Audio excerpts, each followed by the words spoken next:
Best tips for interview: making sure you shine in an interview. Interviews are a game. And in any game, rules exist. So in this part, I talk about the most essential rules of succeeding in tough interviews. First, you need to find out how to win the game. What are interviewers looking for? Whether going for a job as a senior manager or an office junior, employers are looking for a core set of skills and characteristics.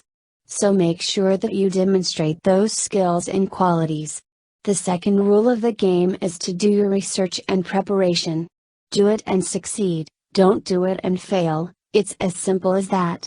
The third rule is to think about not only what you say but also how you say it. Interviewers are not just looking for bright and committed people, they want people who can visibly appear enthusiastic and motivated too. Recognizing what interviewers are looking for. At first glance, different job adverts seem to be looking for a dazzling array of skills, experience, and qualities. But in actuality, most employers are really looking for 3 basic factors for finding the right person for the job. These 3 factors can be summarized as the 3 C's of interviews. Competence. Interviewers look to recruit people who have the skills and personal qualities to do the job with minimal supervision. Commitment. Interviewers want to give the job to someone who sticks at it. They want a self-motivated person who persists in the face of difficulties rather than gives up at the first sign of trouble. Chemistry. Interviewers want someone that they feel they can get on with. All employers feel they have a unique culture, and want to know that you can fit in with the rest of the team. Demonstrate your competence and commitment by giving good answers to the many questions thrown at you. You can only create chemistry by using your tone of voice and body language to demonstrate that you are the kind of the able person who gets on with everyone. Be aware that the interviewers are not only evaluating what you say but also how you say it. No matter what section of the book you turn to, be sure to keep the 3 C's in mind. Finding out about key skills and qualities. When interviewers say they're looking for competent candidates, what exactly do they mean? Well, dozens of surveys have asked employers what they want from potential recruits.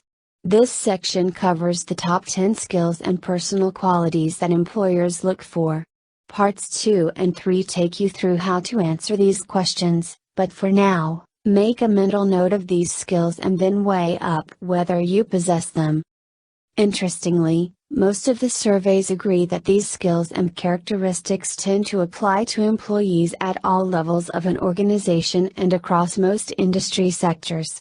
So a high street retailer looking for a shop assistant tends to want more or less the same skills and qualities as an international corporation looking for a senior manager, although obviously to differing degrees.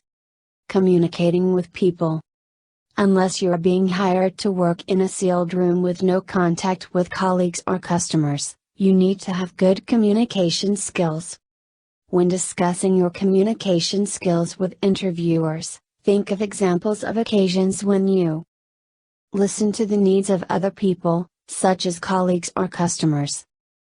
Conveyed information to other people, perhaps on a one-to-one basis or to a group of people. Handle difficult situations, such as customer complaints, on the telephone. Used your written communication skills in preparing reports or documents for other people to read. Influencing others. Although communication skills are important, most employers want people who also have powers of persuasion to be able to win others over or change their minds. In preparing for your interviews, think of times when you have had a discussion with someone and helped him or her to see your point of view. Changed someone's mind. Persuaded someone to take a course of action that they were initially not in support of. Analyzing situations. Managers want to hire candidates who can research issues and assess situations. Make sure that you think about times when you gathered information about a topic or issue. Broke down a complex problem into a number of smaller issues. Weighed up the pros and cons of different options. Solving problems. Employers are looking for people who can assess situations and then work out the best course of action to take. Be ready to talk to interviewers about occasions when you made suggestions about how to tackle a problem. Initiated or participated in brainstorming sessions. Took a course of action to solve a problem or tackle an issue. Demonstrating drive and determination. Organizations do not want to hire people who only work when given explicit instructions as to what to do. They want to hire candidates who are self-motivated and can demonstrate a bit of initiative. Think back to times when you suffered a setback or disappointment at work but got back on your feet and got on with a task. Had an original idea and used it to be more effective or productive at work. Overcame a difficulty or obstacle that was preventing you from achieving a goal. Team working with colleagues. Employers are constantly talking about the need for employees to work together more effectively as a team. Try to recall instances when you helped someone else in the team with their work or duties. Resolved conflict or disagreement between other team members. Provided a team member with a shoulder to cry on. Developing quickly. Especially for entry-level jobs, including graduate entry roles, employers want people who can develop quickly in the job. Managers don't want to hire people who need a lot of hand-holding. In preparing for interviews, try to think back to times when you became proficient at a task or duty more quickly than others expected. Gain knowledge about a topic or issue because of your hard work and dedication. Picked up a new skill with minimal supervision. Being flexible and adaptable. Employers want to hire people who are open-minded, accommodating, and willing to help out when a need arises. Try to recall occasions when you offered to do overtime to help get a project or a piece of work completed on time. Helped someone else even when it was not part of your job description. Changed your mind at work after listening to someone else's point of view. Planning and organizing.